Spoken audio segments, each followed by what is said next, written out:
خان صاحب کی جو سینٹنس ہیں وہ 426 ضابطۂ فوجداری کے تحت سسپینڈ کی جائے۔ پہ ناکہ لگا ہے پولیس کا، وہاں انہوں نے ہمیں روکا، انتظار BCR کے باوجود ہمیں اجازت نہیں ملی۔ جیل حکام نے یہ بہانہ بنا کے ہمیں ملاقات نہیں دی کہ جی وہاں جب ہم گئے تو وہاں ہم نے آتا پائیاں کی، کپڑے پاڑے۔ یہ کمپنی کے اعلی کار بنے اور ان کی ایما پہ انہوں نے ہم پہ یہ FIR درج کی۔ کپڑے پاڑنے کا الزام چلو مرد کا لگا دیا ہے، شکر ہے کسی رشتہ دار خاتون کا الزام نہیں لگایا، لیکن آپ کی اتنی اوقات نہیں ہے کہ آپ مجھ پہ ڈائریکٹ FIR کریں۔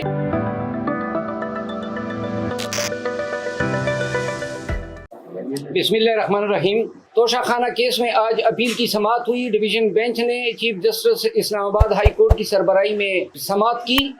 ہم نے اور خان صاحب کی جو توشہ خانہ میں لیگل ٹیم ہے، جس میں خواجہ عارض صاحب ہیں، اور آج اپیل میں سردار لطیف کوسہ صاحب بھی تشریف لائے تھے، بابر اعوان صاحب بھی تھے، گزارشات کی اور عدالت سے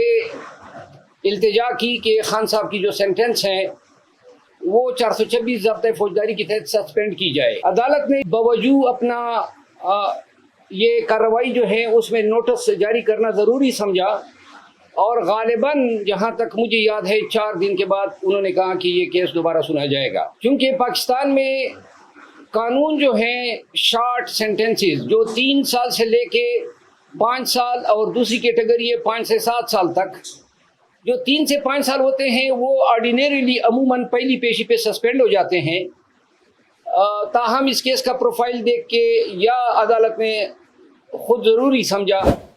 تو انہوں نے جو ہے 4 دن کے بعد جو ہے کارروائی ٹیک اپ کرنے کا اندیا دیا۔ آج 2-3 ڈیولپمنٹس اور ہوئی۔ ایک تو کل ہم گئے تھے اسلام آباد ہائی کورٹ کے حکم پر، میں اور عمیر نیازی ایڈوکیٹ چیئرمین PTI سے ملاقات کی۔ چیف جسٹس اسلام آباد ہائی کورٹ عامر فاروق صاحب نے تحریری حکم نامہ جاری کیا جس میں میرا نام تھا، عمیر نیازی صاحب کا نام تھا، میری ریٹ پٹیشن تھی جس میں انہوں نے ڈائریکشن دی کہ ان کی چیئرمین PTI کے ساتھ ملاقات کرائی جائے۔ حکم نامہ تحریری طور پہ مصدقہ نقل ہمیں تاخیر سے ملی۔ جب ہم وہاں پہ پہنچے تو تقریباً 7 اور 7:30 کے بیچ کا ٹائم تھا، جس پر جہاں پہ ناکہ لگا ہے پولیس کا وہاں انہوں نے ہمیں روکا اور کہا کہ جی ہم اطلاع کرتے ہیں۔ کوئی 1 گھنٹے کے بعد جو ہے ڈپٹی سپرنٹینڈنٹ اب جیل سپرنٹینڈنٹ کا یہ پیغام لے کر آئے کہ چونکہ 6 بجے ہم کلوز کر چکے ہیں گنتی، تو لہذا ملاقات نہیں ہو سکتی۔ چونکہ خود ہم اس قانون کے پیشے سے وابستہ ہے اور ہمیں ان کی مجبوریوں کا ادراک تھا، تاہم انہوں نے پھر ہمیں کہا کہ آپ مزید انتظار کر لیں، اگر سپرنٹینڈنٹ صاحب جو ہیں وہ آپ کو اجازت دے۔ انتظار BCR کے باوجود ہمیں اجازت نہیں ملی، یہاں پہ ہماری کمٹمنٹس تھی اسلام آباد میں، تو ہم وہاں سے روانہ ہوئے اور اسلام آباد پہنچتے ہوئے راستے میں ہم نے اس حوالے سے ویڈیو بھی جاری کی۔ آج صبح چیف جسٹس صاحب کو میں نے انفارم کیا کہ گرچہ آپ کا حکم نامہ چونکہ ہمیں تاخیر سے ملا تھا تو جیل حکام نے یہ بہانہ بنا کے ہمیں ملاقات نہیں دی، جس کے بعد جو ہے آج چیف جسٹس صاحب نے چیئرمین PTI کی وہ پٹیشن جس میں انہوں نے A-B کلاس کا مطالبہ کیا ہے اور اڈیالہ جیل منتقلی کی استدعا ہے، اپنے معالج، وکلاء، خاتون خانہ، اپنے بہنوں کے ساتھ جو رسائی یا ملاقات کی جو اجازت ہے اس مقدمے کی سماعت کی، اور ابھی تک تحریری حکم ہمارے سامنے نہیں آیا ہے، لیکن شاید جو ہے عدالت نے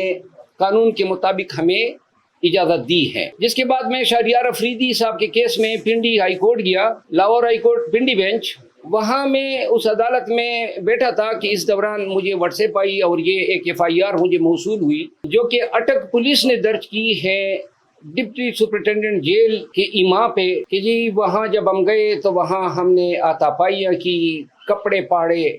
بہرحال یہ ایسے ہی FIR ہے چیئرمین PTI کے خلاف، جس طرح یہ FIR تھی کسی سے تلخ گفتگو تک نہیں ہوئی، نام عمر کی اس حصے میں ہے کہ سپاہیوں سے ہم آتا پائیاں کریں، اور ہمیں ادراک ہے ان چیزوں کا، لیکن افسوس اس امر پہ ہوتا ہے کہ جیل سپرنٹینڈنٹ اور DPO جس کا نام ڈاکٹر غیاث گل ہے، یہ کمپنی کے اعلی کار بنے اور ان کی ایما پہ انہوں نے ہم پہ یہ FIR درج کی۔ FIR میں الزامات ہیں اور ہم یہ ایک چیز ان کو داد دیتے ہیں کہ تھوڑی سی شرافت یہ دکھا دی جس کے یہ مستحق ہیں کہ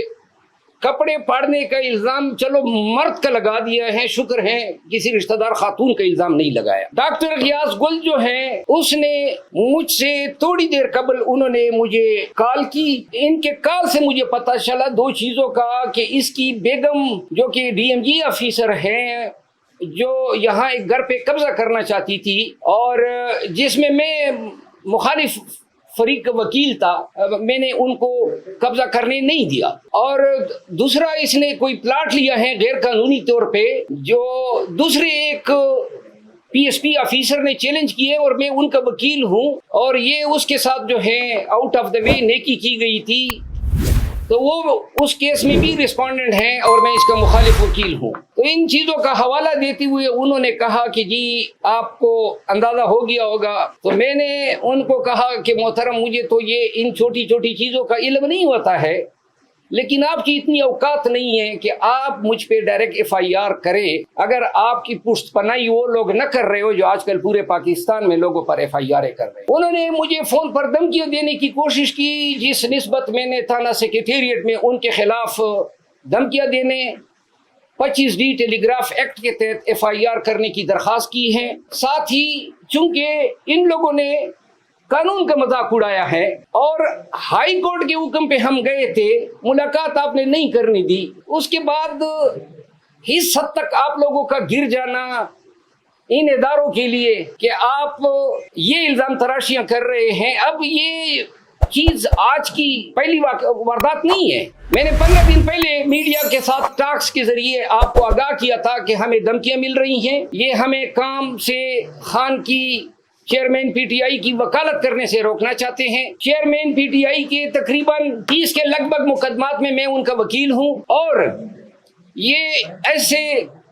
کرتوتوں کے ذریعے چیئرمین پی ٹی آئی کو ان کی لیگل ریپرزنٹیشن سے محروم کرنا چاہتے ہیں۔ کیا ضرورت پڑی ہے ان کو ایسے حرکتیں کرنے کی؟ کیا سپریم کورٹ آف پاکستان کا ایک وکیل آپ کی اس 506 کے مقدمے سے ڈر جائے گا؟ کیا آپ ایسے حرکتیں کر کے عدلیہ کو، پاکستان بھر کے بار ایسوسی ایشنز کو کیا پیغام دینا چاہتے ہیں؟ ہم وکالت کرتے ہیں قانون کے دائرے میں رہتے ہوئے، جو قانون نے ہمیں حق دیا ہے ملزمان کو یا انڈیویجولز کو ریپرزینٹ کرنے کا۔ اگر یہ طریقے آپ اپنائیں گے تو یہ اس قانون سے بھی متصادم ہے اور پورے پاکستان کے وکلاء کے حقوق کو سلب کرنے کی کوشش ہے۔ اور اب پورے پاکستان کے وکلاء کو میں پیغام دینا چاہتا ہوں کہ یا تو ہم نے تاریخ کے اس سمت پہ کھڑا ہونا ہے جہاں پہ وکلاء ہمیشہ سے ظلم اور جبر کے خلاف سیسا پلائی ہوئی دیوار بنی ہے، یا پھر ہم نے یہ آنے والے اخلاف کو بتانا ہے کہ آپ کے اسلاف وہ تھے جو ڈر کے مارے کونے خطروں میں چھپ گئے۔ جی اچھا سر، آپ کے اوپر بھی ابھی پریشر بلڈ اپ ہو رہا ہے، جیسے آپ مقدمہ ہوا، تو آپ اس راستے سے ہٹیں گے؟ خان صاحب کا جو ساتھ دے رہے ہیں، کیونکہ آپ کے اوپر زیادہ نظریں ہیں اس وقت پی ٹی آئی کارکنان کی اور ان کے۔ جناب میں شاید ان سب کا پرنسپل ٹارگٹ ہوں،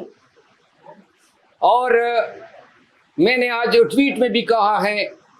کہ جب تک سانس میں جان میں زندگی ہے، سانس ہے، تو خان کے ساتھ ہیں، خان کے کیسز لڑیں گے۔ بے شک یہ سانس اگر یہ لوگ چھین سکتے ہیں چھین لیں، تو پھر شاید ہمارا بس نہ چلے۔